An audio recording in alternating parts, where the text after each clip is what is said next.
5 of you do it, it would be very worth it. Can we do 30 seconds of that? Just go outside, get someone in, do it. 30 seconds, 30, 29, 28, 27, 26, 25, 24. Let's do it. One more person. Come on. You're having me moderate. I'm not going to do this unless I have people.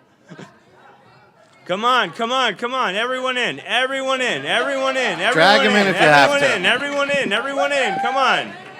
Thank you, thank you. I knew I could count on you. Let's do it. All right. Now that we got a couple people in here, all right? I hope it was packed because I thought that this was very important for everyone, all right? I'd like to just stand up. If you have a child, a niece, a nephew, a brother, a sister, a mother, a father that is neurodiverse, okay? Stand up. All right? Okay, so that's like about 55, 60% of the room, all right? That's why I think that this is such an important topic, all right? So we're gonna start, all right? We're gonna start with questions, okay? Introductions, I'm sorry. So we're gonna introduce everybody, okay? We'll start at the last end. I think everyone knows her, but we're gonna introduce her, all right? For 2 minutes each person, yeah? Hi, welcome everyone. Very important topic, and I'm so grateful that everyone is here. I'm Rochelle Rutherford. I'm the CEO of Kids on the Move. We are based out of Utah, and we support children that are neurodiverse, over 3,500 children, and our focus is really young children. So early intervention is really important to us, as well as preparing children for school. And we spend a lot of time working with children who are on the spectrum. And our philosophy is that parents are the best educators. And because they're the best educators, it's important to include parents in the training and the education so they can reinforce the therapies that they learn and how they can support their children and reinforce the efforts that teachers are making and the community is making on the behalf of their child, and they bring that into the home in their natural setting. Thank you. Thank you. Hi, my name is Daniel Pompile. I'm the VP of Expansion for CHP Charter Schools in Philadelphia. And before I go any further, of all the people that stood up for having somebody in their family that's neurodiverse, could you raise your hand if you don't think they got the support they needed while they were in school, or could have been better? All right. Almost the same amount? Even all the employees over there. Yeah. Was just trying to get an idea of that. Our schools, we have 5 charter schools under our umbrella, and we do pre-K to 12. In Pennsylvania, you were allowed to have SPED students till their age of 22, and my main goal is getting them transitioned to adulthood outside of school. We're always about educating them in the school, getting all the support they need, but the second they're out the door, nobody wants the responsibility anymore, so we try to give them the skills to be proud of themselves in society, not just enough to get along, not to survive, but to thrive, if you will. So that's our main goal at our schools. Good afternoon, everyone. I'm Dr. Tandria Callens, and I'm the founder, CEO, and principal of Language and Literacy Academy for Learning. We are a public charter school in Florida, and we serve students with disabilities from pre-K all the way to 12th grade. Our motto is abilities beyond limitations, and we are able. Our goal is to actually narrow the achievement gap between disabled and non-disabled peers, and we want our students to be productive citizens of our community. So we focus on vocational rehabilitation, where we are providing employer training, life skill training, and we either want them to enter a post-secondary institution. So we actually have students with IEPs graduating and going to college.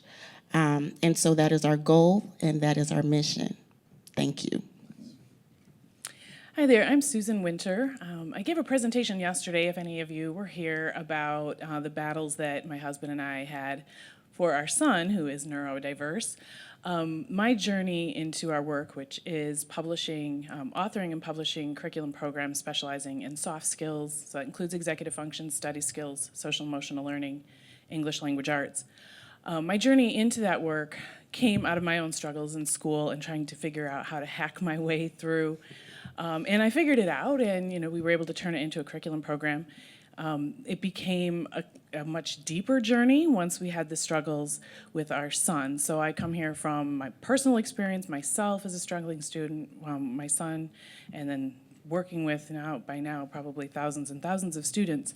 One thing I do want to mention, though, that I think is kind of interesting, our clientele will range from we have a lot of special education programs that will purchase our curriculum program, but on the other end of the spectrum, our largest core of programs are some of the top schools in the country and even some graduate schools. So what I find kind of interesting is the things that will give our neurodiverse students an edge are not just for the neurodiverse, but really give everyone an edge. It's a matter of who's paying attention and who's looking for how to help. Perfect. So I'll just introduce myself very briefly. I started a company at 20 years old. Don't do that, okay? It's very stressful your whole life. It's an ASD service company. We do Expanding the Spectrum is one of our programs that's teaching parents that their kids have the ability to do anything they can do, okay? It's endless possibilities, right? Then we, of course, do one-on-one ABA. We're in Tri-County area in South Florida, big fraud area. We stick to the ethics and the clinical values 100%. A lot of people come, leave the country in South Florida, and that's a big problem as well, okay? A lot of bad services, all right? So I think if everyone understands what executive functioning is, can I have a hand raised for that? Executive functioning? Okay, because I am obsessed with what she does, and she really you focus on executive functioning. So if maybe you can explain what it is, and then how that helps the neurodiverse students, and how we can advocate through that. Okay, sure. It is a tricky thing to explain, but the way I explained it in our presentation yesterday is these are the skills that we employ when we take in all incoming information and we evaluate how we are going to respond to it. One thing I often share with students is I'll tell them executive function skills are anything a mother might nag about. It's a little bit more than that, but that kind of makes it a little more tangible.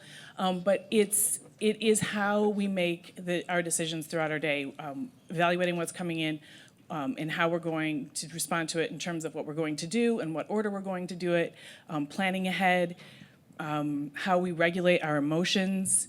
And it is a gateway to learning because as I explained yesterday, learning itself is nothing more or less than the process of taking something that we already know and connecting it to something, taking the new information and connecting it to something we already know. If we can't make that connection, learning doesn't happen.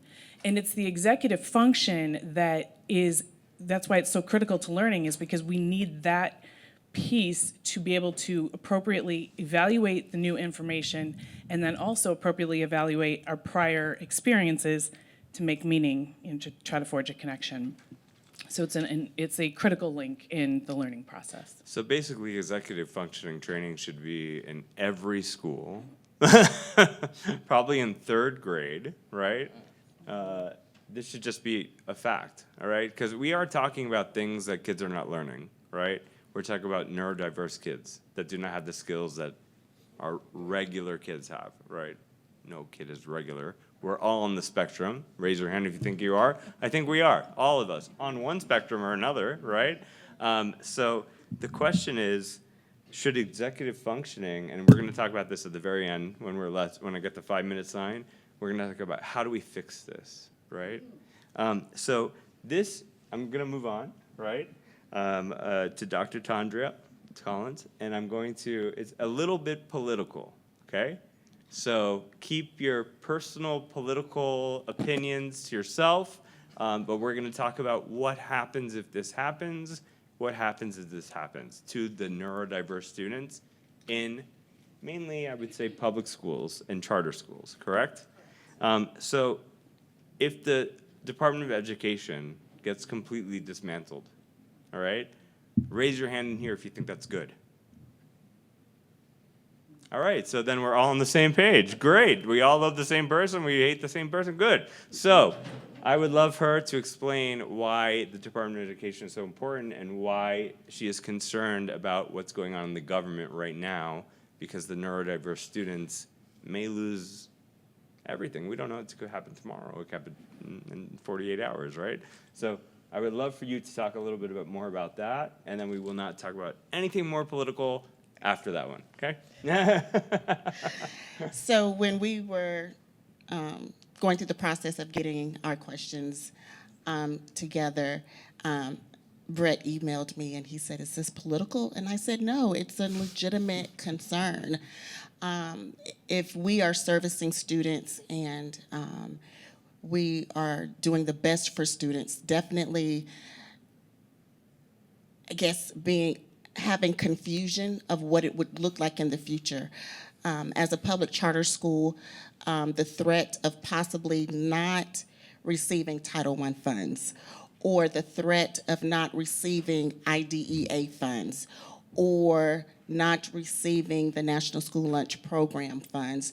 Those are things that many charter schools rely on to help offset expenses for in my case, neurodiverse students. We're all serving neurodiverse students, particularly because when we are working and serving neurodiverse students, we have high-paid professionals in our facilities. For example, I'm a speech-language pathologist. I actually have 14 therapists that work for me, between speech-language pathologists, occupational therapists, physical therapists. I have mental health counselors. I have registered behavior techs, and I have board-certified behavior analysts. So these professionals are very expensive, and they're not covered with the traditional FEFP dollars that we receive every month from the state. So we rely on Medicaid. Medicaid is also a concern because we do not know, where or how the funds are going to be distributed down to the public schools and charter schools. So someone who is operating independently and rely on those funds, it's a legitimate concern. And so if we do not have access to those supplemental funds, what does that mean for the services that we provide for our neurodiverse students? So how do we fix that? We all have to stand together. No? Everyone's from different states, right? Take action. I know that people that want this covered, they are usually the ones that don't do anything. Okay? So I think that everyone in this room should write a letter to their senator, to their governor, to whoever it is, to make sure that these services still get covered. And I really wanted you to build on it, because you have a huge nonprofit in Utah that gets funded, right, from the government. Are you at all wondering if something's, I know you're an author as well, so maybe you're okay, but are you wondering at all if something's going to happen? I think that all of the concerns that she has brought up is very valid. I think that that is a potential risk. And in our organization, that is one of our funding sources, and a very important funding source for children that we support with early intervention. That's birth to 3 years old. So 90% of the learning that takes place with the brain development, not learning, but brain development, takes place by age 3. So that's a very, very critical time, and young children that do not have early intervention that need it, that can have a life-changing impact on their life when they don't receive those services. Horrible. So absolutely, that is very important. I would also extend to everyone in the room here that it is important to get involved. It's important to get involved, and change is always hard. We don't know what's going to take place, but what's important is that we are all advocates for children with disabilities or delays or neurodiverse children. And in my book, Chasing the Impossible, I share about these families' journeys, their journey with their child, some of the roadblocks, the barriers that they face, but also the amazing contributions that these children make to society and how they contribute back and enhance our life, these families' lives, and what we need to do to rally around these children. And I place a clarion call to everyone to take action. Regardless of whether you have someone that you're related to, whether you're in the education system, whether you work for corporate America, or whether you're an independent entrepreneur, that this topic is everyone's responsibility. And as a human society and a human race, this should be of the utmost importance because the only voice that they have is us as adults. And they need every single one of us. So regardless of whatever your political beliefs are, one thing we can be united in is standing up for children and making sure they have all the resources and the support that they need to reach their fullest potential. Yeah, a Medicaid cut on ASD services that is going into play tomorrow on Medicaid is not going to be great, right? Imagine, 40% cut. These kids need 30 hours a week of therapy, right? We're talking about other different disabilities here as well. I call them special needs, right? I think those kids are amazing. But if they start cutting this funding, those first 3 years, as she said, as we all know here, are the most important years to learn, right? If you don't learn in those first 3 years, you're not bilingual, maybe.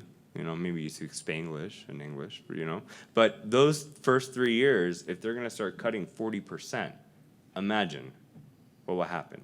Those kids won't speak until they're 7, okay? They won't do anything. They will not have a fulfilling life. What we have right now, it works. It took a lot of fight, okay? I was with Marco Rubio fighting for insurance to cover ABA therapy in the state of Florida. Yeah, she was there too, It takes a lot of effort because they don't have a kid on the spectrum. They don't have a kid that has Down syndrome. They don't get it. They don't care, right? And unfortunately, these are people that make the rules of who gets paid to take care of these kids. So I'm looking around, I don't think anyone's like pregnant in here. But if you were, wouldn't you be worried right now? Like 1 out of 38 kids has some sort of spectrum, right? ADHD, ASD. It's more than that. I'm using the ASD figure because I don't want to give a fake figure. But I'm sure it's 1 in 20. I think it's 1 in 5, right? I heard you say 1 in 5. ADHD, dyslexia, dyscalculia, all of those things, right?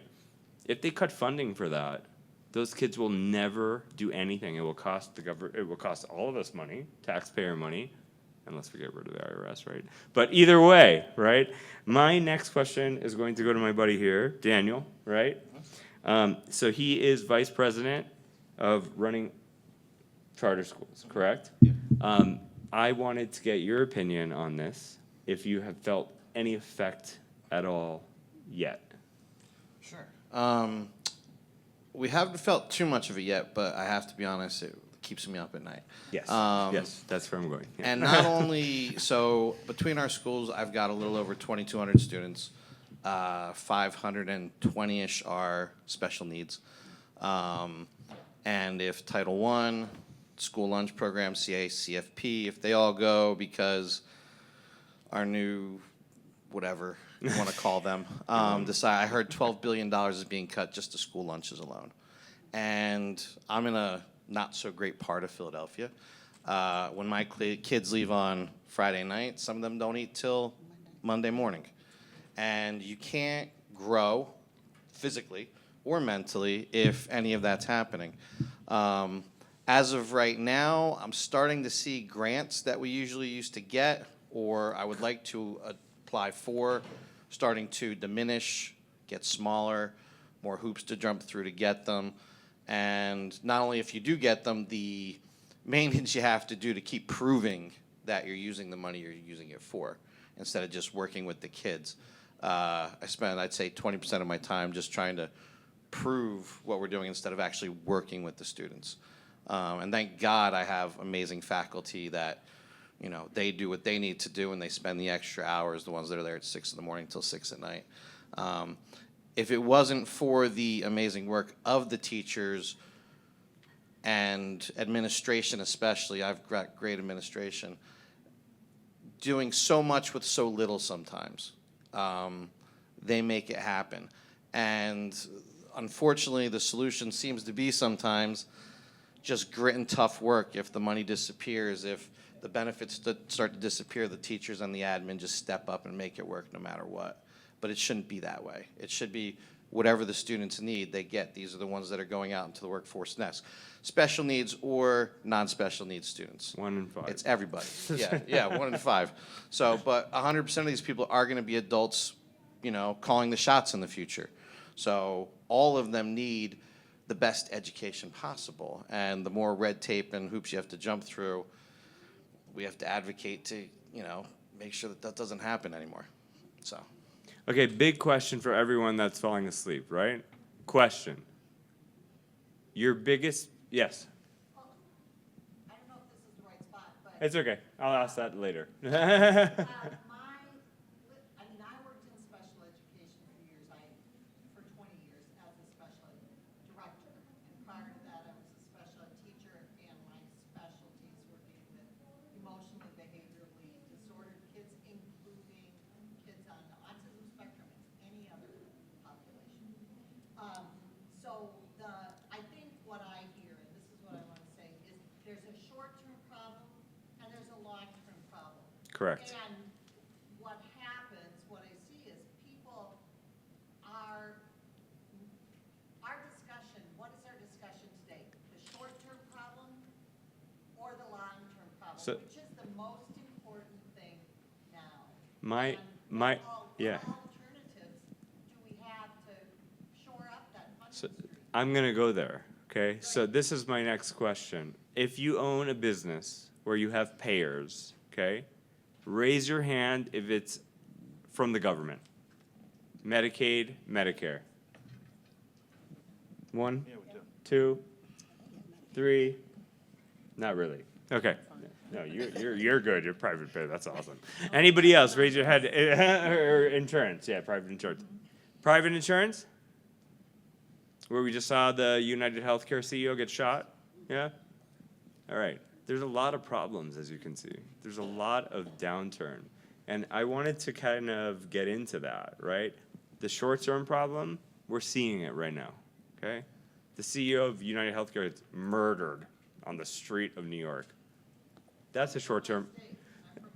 Well, I love that. I love that you're from Minnesota. I'm from Florida. I'm from the worst one, okay? Medicaid fraud, Medicare fraud. I am competing with all the people doing fraud all around me. I can call and say that they're doing fraud to the IRS and nobody cares.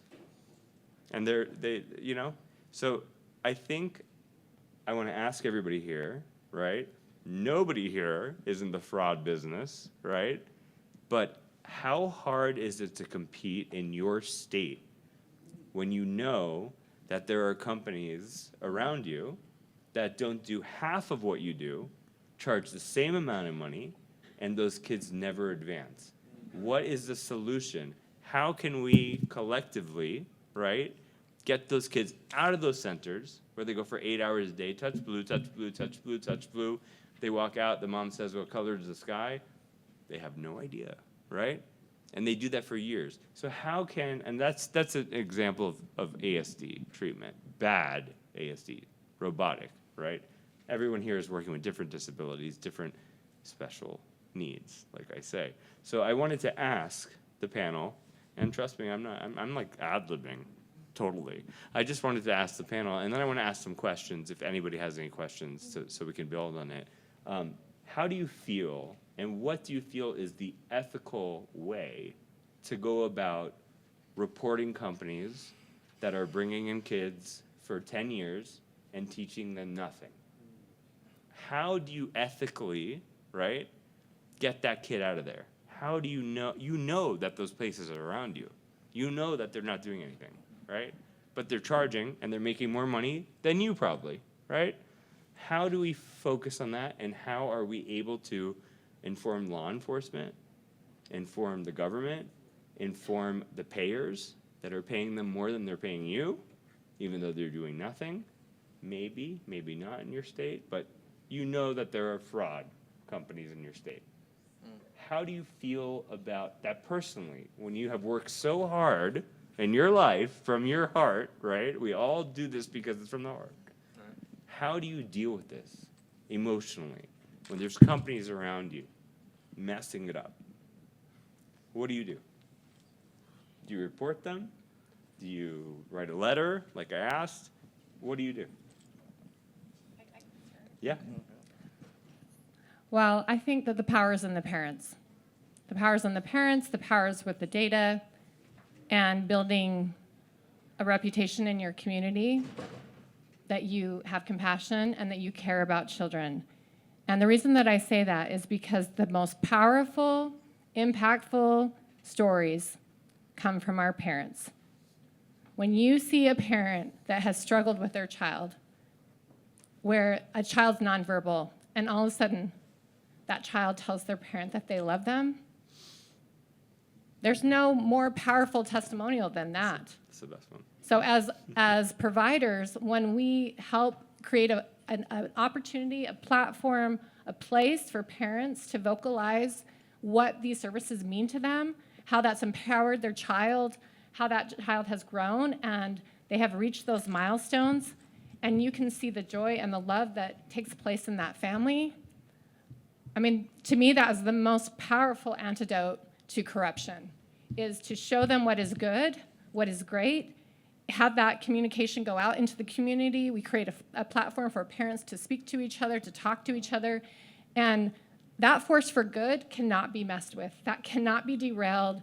There's no amount of money that can displace that. And so we can chase after those that are causing corruption, or we can rise up and we can set the gold Educators. standard, and we can have them rise to what the new standard is. And in our organization, that's what we're here to do. We are creating the gold standard to have the most highest quality of care, and people come because they know that that's what we bring to their children and their families, and because we care and we love them and we support them and we are cheering them on. And so to me, that is the greatest answer we can have to solving that problem. Can I flirt with one thing?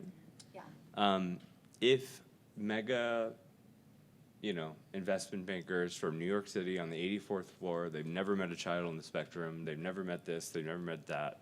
If they came, to Utah where you are, and they started building huge buildings all around your center, how would you react to that? Knowing that they're gonna do the bare minimum, they're gonna charge the highest, how would you react to that if that competition just popped up all around you? Yeah, no, that's a great question. And for us, we are ACQ accredited for our autism center. We're one of 13 in the nation. We have the highest quality standard and outcomes of any autism provider in the nation. So to me, they can come in with their big dollars, they can come in to line their pocketbooks, but if you can create the standard of where parents know what to look for, where to go to, that can rank those providers and the services that they're offering, Perfect. I think that it'll weed out those that are in it for the wrong reasons, that are not getting the outcomes that these children deserve. That's the goal, yeah. I would like to add to that, in addition to the parents being our biggest advocate, our students are as well.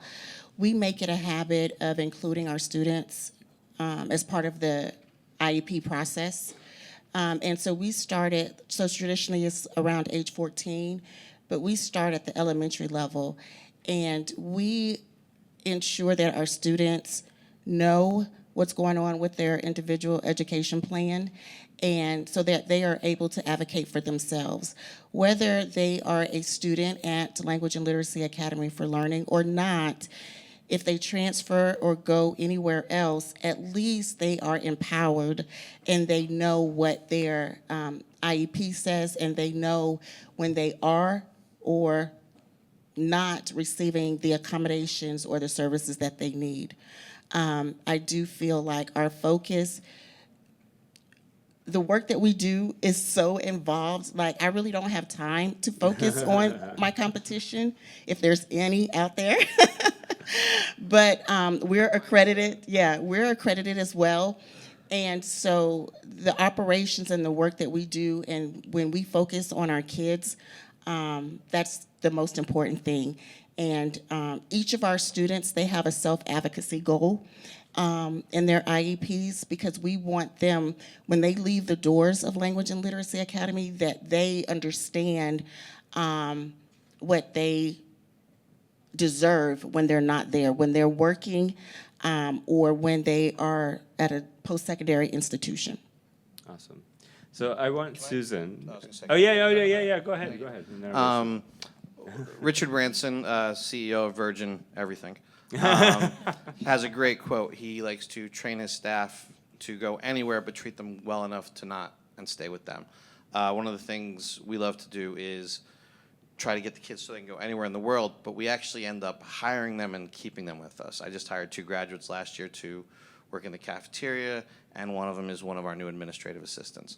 What I'm getting at is when you have those type of people in your immediate neighborhood community, those are the ones that are going to help stop the big money guys from the 84th floor coming in, because it's not just them anymore. Now it's their families and their students are coming to us. So the more the community, the better product, if you will, that you can put out there. They're the ones that are going to fight the most for you, because there's honor in it, there's loyalty in it, and it's where they came from. We help them be who they are. And I think that the fight that they have is more than just maybe a politician because I wrote a couple letters. True. So before we go to Susan, real quick, raise your hand if the state that you're in, you feel like there are investment bankers that know nothing about your trade coming in and making companies that do what you do. No? That these companies, it's called like Whitestone Investments. It's like a capital company from New York City. They come in and they say, oh, what you do makes money. We're gonna build a huge place. We're gonna have a factory of kids going through it. Is that happening in anybody else's states? At one time, I can't speak to now, but I saw that happening in the Detroit area with tutoring centers. Tutoring centers, exactly. They come, they buy all of them, right? So in Florida, literally almost ABA, all of it is owned by people in New York City that have no idea, right? So just letting you know, it is happening and it's moving fast, right? So these questions I've been asking is, how do you keep yourself out of that competition? And I think that we've had some amazing answers here, but I definitely wanted to ask Susan, right, who does executive functioning, teaching, how to think, really, right? That's what it is. If investors were to come to your state around you, steal your idea, because they do, okay, and you can't sue them, and they open up centers around you, how would you compete when they have endless pockets? Well, yeah, I mean, we are a publishing company, and so we are competing against corporate level publishing companies already. Yep. So I really just have to echo everything that has been said. What we do, we put our heart into. It's really important that we are really authentic in our work. We write our materials in first person, kind of like Fred Rogers style, because we want our students to feel like we're sitting alongside of them to encourage them. So it's putting the heart in is absolutely the key. And what you're all talking about is bringing to mind a story of our friends, our best friends, who, this is not in education, but the parallel is right there. They own a bar and restaurant in our town. They opened about 4 weeks before COVID shut them down. And that's actually when we met them, was right at that point. Jason is the chef who is pioneer of this restaurant. What kept him alive during that time is he had been at another restaurant and basically left there, but he had created such a following of people that when his restaurant was shut down, all these people drove from quite a long distance, because geographically there's a big distance between where he was and where he is now. And they drove a long distance to come buy carryout, to come buy crawlers. Then winter comes along and nobody can go into the restaurant, so then everybody shows up in their winter gear and they're sitting out on their outdoor deck having beverages. It was a rally, because now that he's been in our community for 4 or 5 years, we see why they were responding that way. I tell them, he and his wife, they don't run a restaurant, they run a ministry. because they're there serving food, but they are building relationships, connections. They're reaching out when nobody's looking and helping. And when that happens, it's quiet, but care cannot be, there's no substitute for genuine, authentic care, and that's going to win. Always in the long term, maybe in the short term, it might feel a bit uncomfortable. Yeah, it definitely does. So I wanted to open it up for any questions that are anything to do with you feel like you're going to be kicked out of your industry by people that are less knowledgeable than you. You feel like maybe your business needs to do something, a big change real quick to survive. Anything along those lines. You have very successful people here, much more than me. So I would raise your hand and ask questions now. If nobody is going to ask questions, I'm going to get really sad. So please come up with at least one question in this entire group. There we go. And it's more like an example, what you said about corporate cars that were also Oh, yeah. Yes. So Card from California, yes, was the largest ABA provider, most profitable in the history of the planet. And what they did, wasn't, maybe if at all, that's not as profitable as we thought, because like we had the owner buying back, or they were going to shut down. and they were doing kid touch green, touch blue, touch red in a cubicle. That's what Lovis method was, and that's exactly what you're talking about. But do you feel for your company? Do you feel like you're threatened by that old school bad way of teaching? No, it's more like a mother of two autistic kids and being serving, so I'm sharing. Yeah, I would say get them out of there. Get them out of there.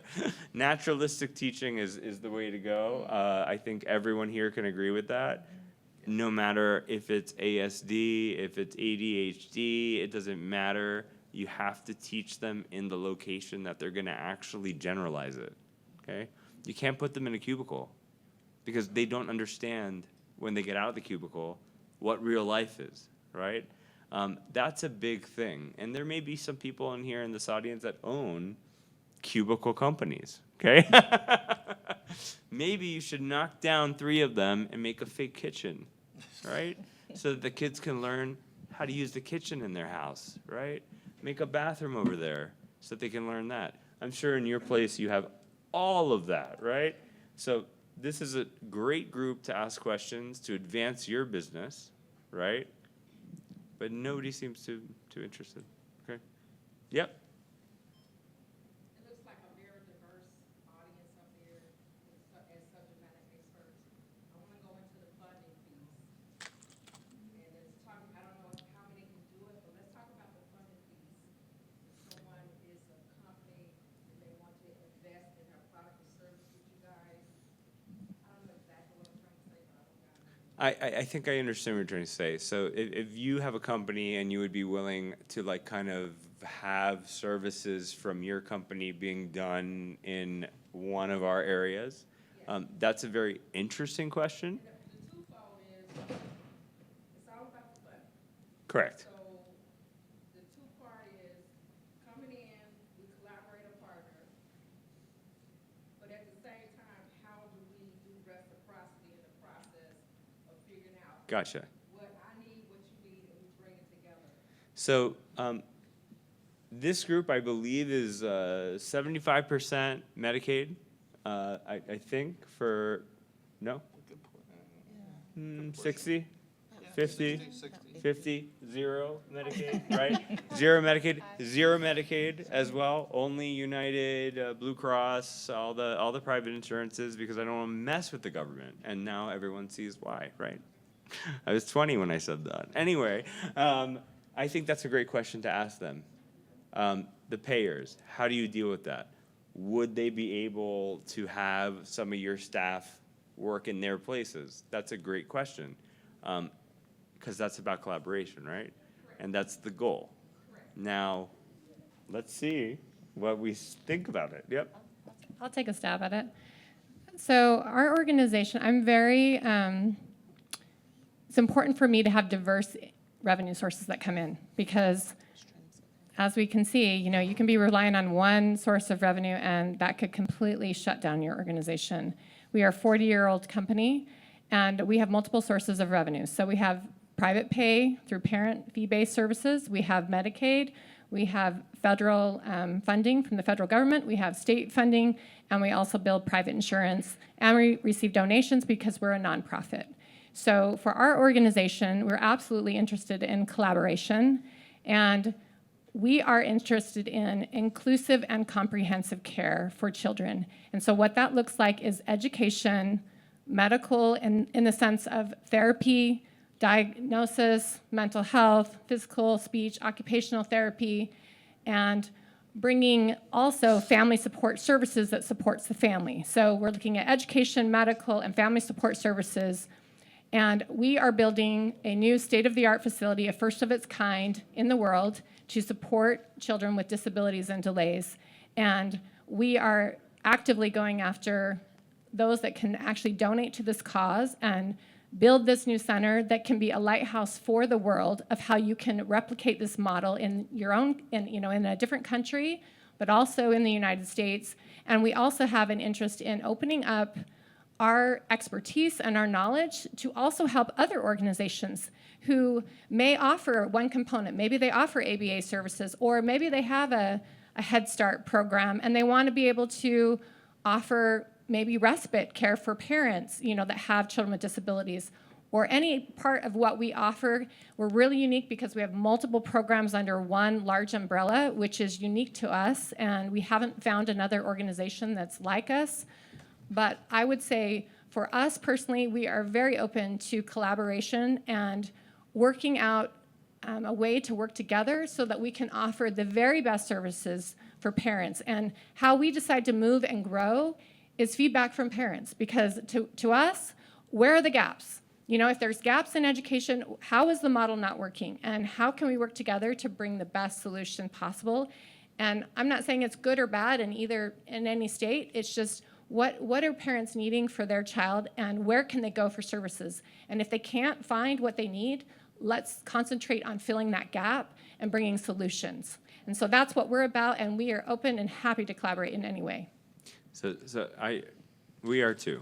We are not a non. How are you using AI to navigate? Do y'all even use AI with your programs? So we have a new vice president of technology, and that is part of his role. We are really focused right now. Our focus is on data and actually collecting and gathering data and bringing in these various programs that we have into dashboards and information that is useful for parents so that we can actually provide feedback to them of what are the outcomes that their child is seeing across the board, and based off of data that's useful and helpful for them. And then as well as an organization, because we support lots of different disabilities, are we receiving an increased number of a certain type of disability? And if we are, then let's get the best training and train our staff to be able to accommodate the needs for that maybe increased group that we are working with. And so right now we're focused on data. AI will be a component of that in the future, but that's where we have to measure where we are to know where we're going. And then obviously AI is a big part in that picture, and our vice president is starting to step into that. I see ourselves in 5 years having a 25-acre campus based out of Utah. And on our current trajectory right now, we see our services in multiple countries. We just got back from Peru. We're going to Argentina next month. We have interest in Nigeria, Africa. We have interest in Canada. We just had someone talk to us from Saudi Arabia. So we are interested in giving support resources and to meet countries where they are and have them start, and however we can help, whether it's just sharing information and they build what's best for their culture and their needs. But we want to be a resource and change perspectives globally around how we support and love and care for children with disabilities and delays. Since we're being cut off, real quick, not cut off, sorry, that's a bad way to say it. Since we're being shut down, even better. We use AI in our centers. We call them micro centers because we don't believe that these children should be stacked up in a room, like I explained, touching cards that have colors on them. This AI can actually detect actual ABA techniques that are scientifically proven that we put into the system so that we can train from those videos. We can teach our new RBTs how to do it right, how to do it wrong, right? Registered behavior technicians. Yes, that should be a pretty known acronym, but just saying. Not in the world 'Cause of they're special the- education. Yeah, special education, anything like that. Huh? They say it's not. So that's interesting to me because in certain Right, states, yeah, it's the a only way that you state-by-state can work. thing. Yeah, it's still, I guess it's still developing. It's the BACB, the Behavior Analyst Certification Board. RBT is the lowest on the totem pole, but you have to have that to be able to work with these kids. If people are working with these kids without that credential, it's technically legal. I'll just say. Does anyone have? I know that you Yeah, just want to. just one closing thought. To piggyback on what you were saying, strategic planning. So I'm fortunate enough to have 3 of my board members here and my grant writer. So we have gone through strategic planning, and we are constantly thinking about the next thing and what our goals are for our organization. Community partnerships is huge for us.